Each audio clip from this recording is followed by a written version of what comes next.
तो दोस्तों नालंदा होमगार्ड का फाइनल मेरिट लिस्ट जारी कर दिया गया है। इस वीडियो में हम लोग बात करेंगे कि कैटेगरी वाइज इसमें सिलेक्शन कैसे हुआ है और जिन जिन सब का सिलेक्शन हुआ है उनका डॉक्यूमेंट वेरिफिकेशन में क्या लगने वाला है और कितने तारीख का इन सब का डॉक्यूमेंट वेरिफिकेशन होने वाला है, वो सब कुछ इस वीडियो में बताने वाले थे। सबसे पहले जान लीजिए कि नालंदा होमगार्ड का फाइनल मेरिट लिस्ट आप कैसे डाउनलोड करिएगा। डाउनलोड करने के लिए सबसे पहले आप कुछ नहीं करना है, सबसे पहले आप गूगल ओपन कर लीजिएगा और गूगल ओपन कर आपको लिखना है नालंदा होमगार्ड, लिखकर सिंपली आपको सर्च मार देना है। नालंदा होमगार्ड लिखकर जैसे ही सर्च मारिएगा उसका जो पहला लिंक ये दिखाई देगा, हिंदी में लिखा रहेगा यहाँ पे नालंदा। ऐसे ही आपको यहाँ पे जो नालंदा होमगार्ड के ये थोड़ा सा नीचे स्क्रॉल करिएगा, उसके बाद ये वेबसाइट आपको देखने को मिलेगा। तो सिंपली आपको क्या करना है, इसी पे क्लिक कर देना है। तो नालंदा होमगार्ड का ये नालंदा जिले का ऑफिशियल वेबसाइट खुल कर आ जाएगा। हर जिला का एक अपना वेबसाइट होता है, तो वैसे ही नालंदा जिला का भी एक अपना वेबसाइट है। तो यहाँ पे देखिए उस पर जैसे ही क्लिक किए तो नालंदा जिले का ही ऑफिशियल वेबसाइट हमें खुलकर मिल गया। तो आपको क्या करना है, थोड़ा सा इसमें आपको नीचे स्क्रॉल करते जाना है। तो नीचे स्क्रॉल थोड़ा सा यहाँ पे करते जाइएगा।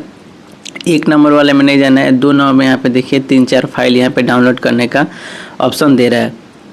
तो हमें क्या करना है, तो ये जो फाइल यहाँ पे दिखाई दे रहा है, यहाँ पे सबसे पहले ये देख लीजिए नालंदा होमगार्ड का यहाँ पे लिखा हुआ है। डिस्क्रिप्शन क्या लिखा हुआ है, ऑफिशियल होमगार्ड नालंदा यहाँ पे लिखा हुआ है। तो ये नालंदा का फाइनल यहाँ पे प्रेस रिलीज यहाँ पे लिखा हुआ है, देख लीजिए यहाँ पर भी लिखा हुआ है। Second list and waiting list भी यहाँ पे, फाइनल मेरिट लिस्ट सब कुछ यहाँ पे आप डाउनलोड कर सकते हैं। आपको क्या करना है, जहाँ पे जो फाइल ये दिखाई दे रहा है सिंपली आपको इसी पे क्लिक कर देना है। तो पूरा यहाँ पे फाइनल रिजल्ट आपको देखने को मिल जाएगा। आप पूरा रिजल्ट देखना चाहते हैं तो फाइनल रिजल्ट, वेटिंग लिस्ट देखना चाहते हैं तो वेटिंग लिस्ट पे क्लिक कर दीजिएगा। और प्रेस रिलीज देखना चाहते हैं कि प्रेस में क्या फिर से कुछ नया नोटिस आया है कि नहीं, वो सब कुछ यहाँ पे जो देखना चाहते हैं वो यहाँ से क्लिक कर लीजिएगा। सबसे पहले हम आपको पहला वाला लिंक है, पहले व्यू वाला आपको हम डाउनलोड करके दिखा देते हैं। तो इसमें क्या क्या लिखा हुआ है, तो यहाँ पर जैसे ही खोलिएगा तो यहाँ पे लिखा हुआ है समाहरणालय नालंदा। यहाँ पे समाहरणालय नालंदा यहाँ पे लिखा हुआ है। यहाँ पे श्री कुंदन कुमार यहाँ पे जिला पदाधिकारी नालंदा के अध्यक्षता में दिनांक यहाँ पे 7/9 को यहाँ पे जारी किया गया। यहाँ पे 4/9/2025 को आहट जिला गृह निरीक्षक चयन समिति की बैठक की कार्रवाई की गई थी, उसके बारे में ये बताया गया है। ये सब कुछ यहाँ पे उसके बारे में बताया गया। फाइनल डॉक्यूमेंट यहाँ पे फाइनल मेरिट लिस्ट डाउनलोड करने के लिए आपको क्या करना होगा, थोड़ा सा आपको क्या करना होगा, यहाँ पे जो फाइनल रिजल्ट 2 नंबर में ये दिखाई दे रहा है फाइनल रिजल्ट, इसी पे आपको क्लिक कर देना है। तो आपका होमगार्ड का जितना भी फाइनल यहाँ पे सिलेक्शन हुआ है वो सब कुछ यहाँ पे आपको यहाँ पे 30 पेज का है, वो सब कुछ यहाँ पे दिखा देगा। तो चलिए बात करते हैं। सबसे पहले पेज पे ही देख लेते हैं कि सबसे पहला पेज में क्या क्या लिखा हुआ है। तो सबसे पहले पे जैसे ही खोलिएगा तो ये थोड़ा आपको यहाँ पे लिखा हुआ है गृह अनुमंडल, यहाँ पे लिखा हुआ है अनुकलन क लिखा हुआ है गृह निरीक्षक के स्वच्छ संभालन हेतु चयनित सूची यहाँ पे दिखाई दे रहा है। ये कौन सा कैटेगरी का हम बात कर रहे हैं, ये जनरल कैटेगरी का है। यहाँ पे दिखाई दे रहा है यहाँ पे कोटी, यहाँ पे जी पे नालंदा जिला के यहाँ पे दिखाई दे रहा है कोटी। यहाँ पे अनारक्षित यानी यूआर कैटेगरी में जिन सब का सिलेक्शन हुआ है सब कुछ यहाँ पे दिखाई दे रहा था। सबसे पहले ये देख लीजिए कि इनका 1 नंबर पे नाम है, इनका बबीता कुमारी इनका नाम है, बबीता कुमारी। और फादर्स नेम की बात करें तो फादर्स नेम के इनका क्या नाम है, तो ये एम के राम अवतार प्रसाद। यहाँ पे और डेट ऑफ बर्थ 1946 से फीमेल कैटेगरी से बिलोंग करती है। इनका कैटेगरी रिजर्वेशन कैटेगरी कौन सा है, ईबीसी। और इनका टोटल मार्क्स कितना लाइए, 15 में मेरिट नंबर 1 बना इनका। फाइनली 1 नंबर पर इनका सिलेक्शन हुआ है। ये ईबीसी कैटेगरी से आते हैं और इनका जनरल में सिलेक्शन हुआ है। तो आपको लग रहा हो कि ईबीसी से आती हैं तो जनरल में सिलेक्शन क्यों हुआ है, तो ऐसे इसलिए होता है क्योंकि जनरल में जितना सीट रहता है उतना लोग यहाँ पे अच्छा नंबर नहीं ला पाते हैं, तो इसलिए दूसरे रिजर्वेशन कैटेगरी का यहाँ पे मौका दे दिया जाता है। तो ऐसे यहाँ पे सिलेक्शन होता है, जनरल कैटेगरी में सिर्फ ऐसा सिलेक्शन होता है। और इसमें बात करें तो और किनका सिलेक्शन हुआ है, तो यहाँ पे देख लीजिएगा सभी कैटेगरी वाइज। यहाँ पे जिनका 15 में 15 मार्क्स आया है उन्हीं का लमसम सभी यहाँ पे जनरल में उन्हीं का सिलेक्शन हुआ है। जनरल में यहाँ पे देखिए ये सब हम जनरल में दिखा रहे हैं किनका यहाँ पे सब 15 में 15 मार्क्स आए हैं उन्हीं का यहाँ पे सिलेक्शन हुआ है। तो ये सब आप देख सकते हैं।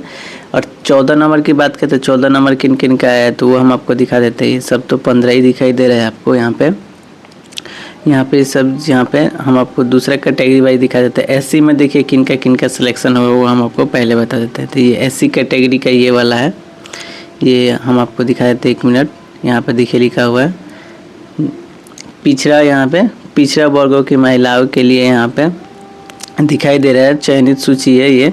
फीमेल कैटेगरी, यहाँ पे फीमेल में किन का सिलेक्शन हुआ है यहाँ पे पिछड़ा वर्ग के महिलाओं में। तो यहाँ पे देख लीजिए सबसे पहले किन का सिलेक्शन हुआ है। यहाँ पे आरती कुमारी का भी यहाँ पे सिलेक्शन हो गया। यहाँ पे Aarti Kumari, Rajesh Kumar date of birth है 16/5/2002 डेट ऑफ बर्थ है। इनका 14 नंबर आया है तो इनका सिलेक्शन हो गया। तो लड़कियों में 14 नंबर भी आया है, उनका सिलेक्शन यहाँ पे देखने को मिल रहा है। जिनका 14 नंबर भी आया है उनका भी सिलेक्शन हो गया है।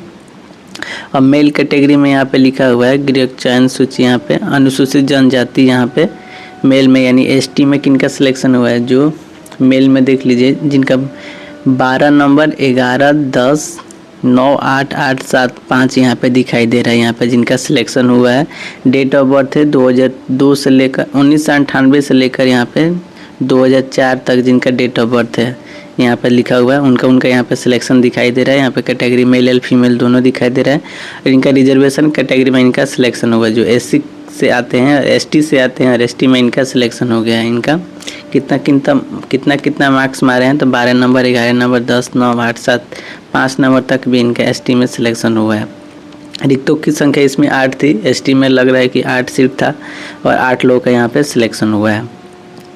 और इसमें बात करें आपका अनुसूचित जनजाति और एससी में जिनका 15 में 15 मार्क्स आया है वो वहाँ पे दिखाई दे रहा है। यहाँ पे रिजर्वेशन कैटेगरी में देख लीजिए, यहाँ पे चयनित सूची यहाँ पे दिखाई दे रहा है। आपको गलत नहीं लगना चाहिए। यहाँ पे चयनित सूची दिखाई दे रहा है आपको। यहाँ पे रिजर्वेशन कैटेगरी एससी दिखाई दे रहा है। तो एससी में जिनका 15 में 15 आया है वो निश्चिंत से उनका सिलेक्शन हो गया है।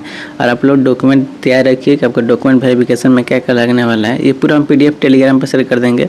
ज़्यादा सब कुछ बताने रहेंगे तो ज़्यादा बहुत वीडियो लंबा हो जाएगा, तो सब देख लीजिएगा। ये पूरा टेलीग्राम पर हम शेयर कर देंगे। और इसमें आपका डॉक्यूमेंट वेरिफिकेशन में क्या क्या लगने वाला है वो हम आपको बता देते हैं। तो डॉक्यूमेंट वेरिफिकेशन में आपका क्या क्या लगने वाला है वो देख लीजिए। यहाँ पे थोड़ा सा नीचे स्क्रॉल करिएगा तो यहाँ पे प्रेस रिलीज यहाँ पे दिखाई दे रहा है, इसी पे क्लिक कर देना है। और यहाँ पे लिखा हुआ है यहाँ पे अनुलंघन में यहाँ पे अनुलंघन क के अभ्यर्थियों का दस्तावेज सत्यापन एवं बॉन्ड भराने के संबंध में यहाँ पे दिखाई दे रहा है। यहाँ पे बॉन्ड भरने की कार्रवाई निम्नलिखित अनुसार की जाएगी, यानी दस्तावेज सत्यापन और बॉन्ड भी आपका भरवाया जाएगा। वो इनका अनारक्षित कोटि के केवल पुरुष अभ्यर्थियों का कितने तारीख को यहाँ पे दस्तावेज सत्यापन और बॉन्ड भरा जाएगा, तो वो देख लीजिए। इनका 12/9/2025 तारीख को आप लोग का बॉन्ड भराया जाएगा और डॉक्यूमेंट वेरिफिकेशन होगा। और आर्थिक रूप से कमजोर वर्ग एवं अत्यंत पिछड़ा वर्ग के पुरुषों के लिए, दोनों पुरुषों के लिए यहाँ पे 13 तारीख को यहाँ पे होगा। आर्थिक रूप से जो कमजोर वर्ग से आते होंगे और अत्यंत पिछड़ा वर्ग से आते होंगे केवल मेल यानी पुरुष, तो उनका 13 तारीख है यहाँ पे डॉक्यूमेंट वेरिफिकेशन और बॉन्ड और भराएगा। और 15 तारीख को किनका होने वाला है तो पिछड़ा वर्ग, अनुसूचित जाति, अनुसूचित जनजाति और केवल पुरुष अभ्यर्थियों के लिए यहाँ पे 15 तारीख रखा गया। और 16 तारीख अनारक्षित और आर्थिक रूप से कमजोर वर्ग के सभी चयनित महिला अभ्यर्थियों के लिए, यानी आपका सबसे पहले पुरुष लोग का हो जाएगा 12 से 15 तक। उसके बाद 16 को आपका लड़की सबका होगा, यानी 16 तारीख को किन को जाना है। जो कैटेगरी से आप लोग बिलोंग करती है महिला में, अनारक्षित वर्ग से जो बिलोंग करते हैं उनको 16 तारीख को जाना है। और आर्थिक रूप से कमजोर वर्ग की सभी चयनित महिलाओं को 16 तारीख को यहाँ पे आप लोग को जाना है, 16/9 को।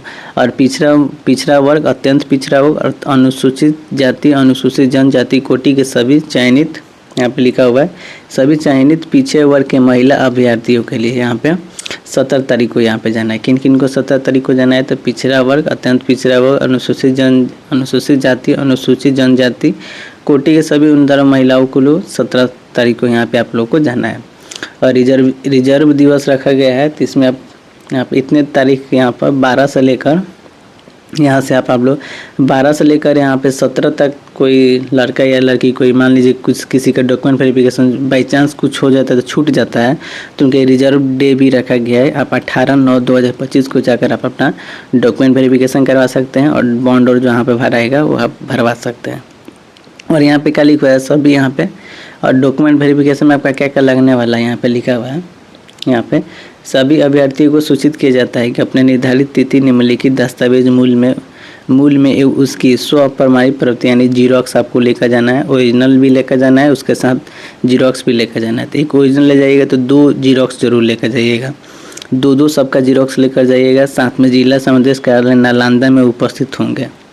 कहाँ पे आपको जाना है, जिला समादेष्टा कार्यालय में आपको आपका डॉक्यूमेंट वेरिफिकेशन होगा नालंदा में, वहाँ पे आप लोग का उपस्थित होना है। तो क्या क्या लगने वाला है डॉक्यूमेंट वेरिफिकेशन में वो देख लीजिए।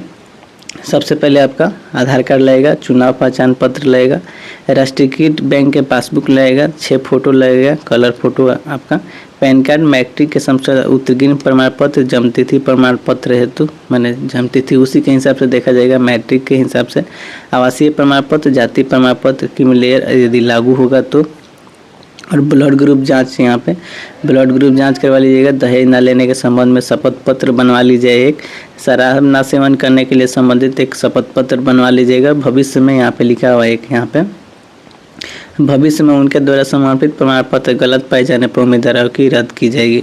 यहाँ पे जो भी यहाँ पे डॉक्यूमेंट दीजिएगा उसमें कुछ भी आपका गलत हो जाता है तो यहाँ पे उम्मीदवारी यहाँ पे आपका रद्द कर दिया जाएगा।